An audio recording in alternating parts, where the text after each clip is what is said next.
नमस्कार, मी पंजाब डक. आज आहे 28 एप्रिल 2026 आणि मी माझ्या शेतामध्ये गावातल्या आणि या ठिकाणून शेतकऱ्याला अंदाज देणार आहे. कारण की काय झालं, राज्यात उन्हाचा तीव्रता खूप वाढली. तर राज्यातल्या सर्व शेतकऱ्याला सांगू इच्छितो, सर्व विभागातल्या सर्व शेतकऱ्याला सांगू इच्छितो की सध्या म्हणजे 28 तारखेपासून ते 10 तारखेपर्यंत चांगली तीव्र 10 मे पर्यंत चांगलं ऊन वाढत राहणार आहे. म्हणून हा अंदाज लक्षात घ्यायचा. म्हणून सर्वप्रथम आपल्या लहान मुलांची, वयोवृद्धांची, पाळीव प्राण्याची, पशुधनाची काळजी घ्यावी. कारण की काल परभणीमध्ये देखील एक बालक दगावला. त्याच्यानंतर अकोल्यामध्ये बऱ्याच अशा घटना उष्माघातामुळे घडत आहेत. म्हणून लहान मुलांना उन्हामध्ये फिरू देऊ नका. राज्यात चांगला आणखीन पारा वाढत जाणार आहे. काल देखील अकोला जिल्ह्याचं देखील मी म्हटलं होतं ना 47-48 पर्यंत जाईल, तर 47च्या पुढे 48 पर्यंत तापमान अकोल्याची नोंद झाली. पण हे लक्षात येतं, परभणी देखील 44 होतंच, आमच्या भागात देखील 44 होतं. तर आणखीन 10 तारखेपर्यंत चांगली तीव्र उन्हाची लाट राहणार आहे. म्हणून हे अंदाज सर्व शेतकऱ्यांनी लक्षात द्यायचा. मग राज्यात सध्या तरी पावसाचं वातावरण नाही, पण काय होतं, जर खूपच ऊन वाढलं, पारा समजा उंच गेला की काय होतं, तिथं अवकाळीचं म्हणजे स्थानिक वातावरण तयार होऊन त्या ठिकाणी पाऊस पडतो. काल देखील मेकर भागामध्ये, तुरळक भागात झाला, शेगावकडे झाला, इकडं संगमनेर पट्ट्यात देखील झाला. हे फक्त स्थानिक वातावरणामुळे पाऊस तयार होतो. ऊन वाढल्याच्या नंतर तिथं काय होतं, स्थानिकचं वातावरण तयार होतं. म्हणून हे सर्वप्रथम शेतकऱ्यांना लक्षात येतं. पण राज्यात मात्र आता मात्र चांगलं तीव्र उन्हाची लाट राहणार आहे. म्हणून हा अंदाज लक्षात घ्यायचा. वातावरणामध्ये थोडं ढगाळ वातावरण राहील. ढगाळ वातावरण राहण्यामुळे काय होणार आहे, गरमी वाढणार आहे. इतकी गरमी राहणार आहे की जशी मुंबईला जशी गरमी असते तशी आपल्या इकडे गरमी जाणवणार आहे. म्हणून हा अंदाज लक्षात घ्यायचा. राज्यात सर्व शेतकऱ्याला सांगू इच्छितो की राज्यात आता तर 40 दिवस राहिलेत पाऊस येण्यासाठी. आता 40 दिवस राहिलेत. म्हणून 40 दिवसामध्ये तुम्ही काय करा, ज्यांचं शेत दुरुस्त नसेल तर तुम्ही शेतीचे कामं करून घ्या. कारण की राज्यामध्ये पावसाचं वातावरण तयार झालेलं आहे. ऊन वाढत असल्यामुळे काय झालं की आपण आपल्या शेतीची मशागतीची रात्रीच्या वेळी कामे करून घ्यावी ट्रॅक्टरनं. कारण की दिवसाचं ट्रॅक्टर चालत नाही, कारण की तापमानच इतकं आहे की त्याच्यामुळे ट्रॅक्टर सुद्धा चालत नाही. म्हणून सर्व शेतकऱ्याला सांगू इच्छितो की तुम्ही तुमचं जसं वेळ भेटेल तसं ह्या 40 दिवसामध्ये शेतीचे कामे करून घ्या. पावसाचं काम करतो. आणि परत एक सांगतो की राज्यामध्ये 2026ला चांगल्या प्रमाणाचा पाऊस पडणार आहे. म्हणजे जेमतेम पडणार आहे, पिकाला लागल तसा पडणार आहे. यावर्षी तुम्हाला एक सांगू इच्छितो, म्हणजे जे खरीप आहे, म्हणजे खरीप चांगलं कशामुळे येणार आहे, पाऊस पिकाला लागल तसा पडणार आहे, त्याच्यामुळे खरीप चांगले येणार आहे. आणि सप्टेंबर ऑक्टोबरमध्ये परतीचा पाऊस जास्त पडणार आहे, त्याच्यामुळं रब्बी चांगली येणार आहे. म्हणजे यावर्षी दोन्ही पिकं चांगले येणार. म्हणून शेतकऱ्यासाठी सर्वप्रथम आनंदाची बातमी. बरेच माध्यमातून म्हणतात की दुष्काळ पडणार आहे, काही गवतच उगवणार नाही, तसं काही होणार नाही. म्हणून हे देखील सर्व शेतकऱ्यांना लक्षात घ्यायचं. हे देखील सर्व शेतकऱ्यांना लक्षात घेऊन आपण आपल्या शेतीचे कामे करायची, शेतीची तयारी, मशागतीचे कामे करून घ्या.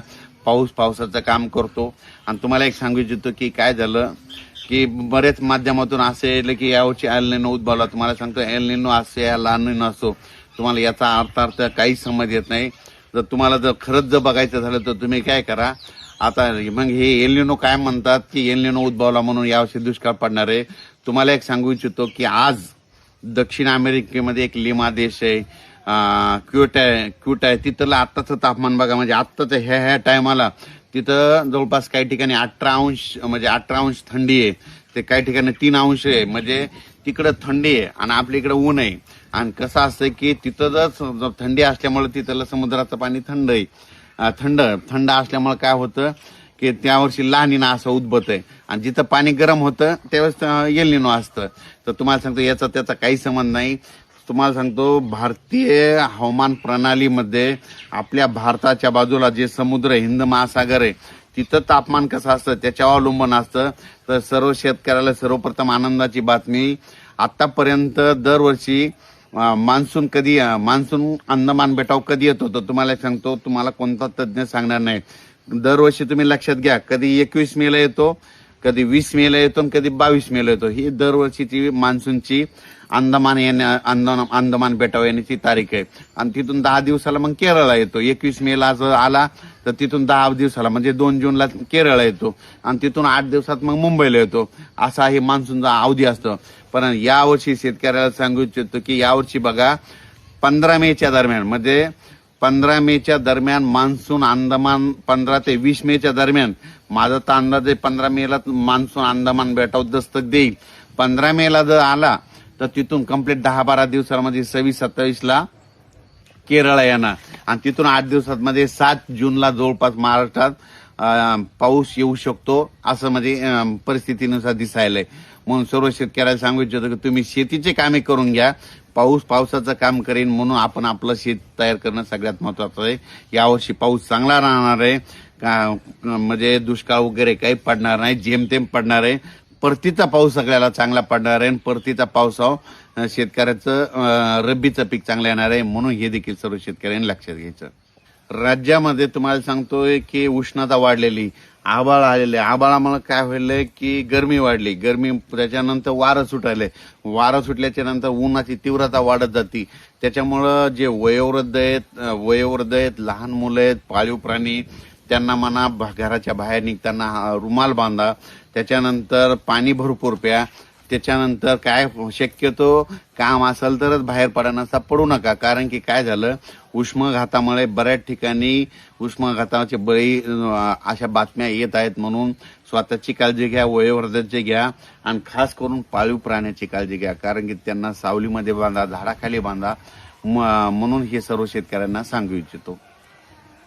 परत एकदा शेतकऱ्याला सांगतो की या वर्षी म्हणजे 13 मे ते 17 मेच्या दरम्यान 13 मे ते 17 मेच्या दरम्यान मान्सून अंदमान बेटावर येणार आहे. म्हणजे त्या अंदमान बेटावर जर 13 मे ते 17 मे आला की तिथून 10-12 दिवस केरळला यायला लागतात आणि तिथून 7 दिवस पुन्हा परत आपल्याकडे यायला लागतात. म्हणजे म्हणून म्हणतो शेतकऱ्यांनी आपण आपल्या शेतीचे कामं करून घ्या. पावसाचं काम करीत आहे आणि यावर्षी तुम्हाला सांगतो दरवर्षी 19, 20, 21 मेच्या दरम्यान अंदमान बेटावर वातावरण तयार व्हायला सुरुवात होती. पण यावेळेस बघा तुम्ही 13 ते 17च्या दरम्यानच बघा तिथं वातावरण तयार होईल आणि मान्सून तिथं दाखल होण्याची चिन्ह आहेत. म्हणून हे सर्व शेतकऱ्यांनी लक्षात द्यायचं आणि आपण आपल्या शेतीची कामे करायची. धन्यवाद.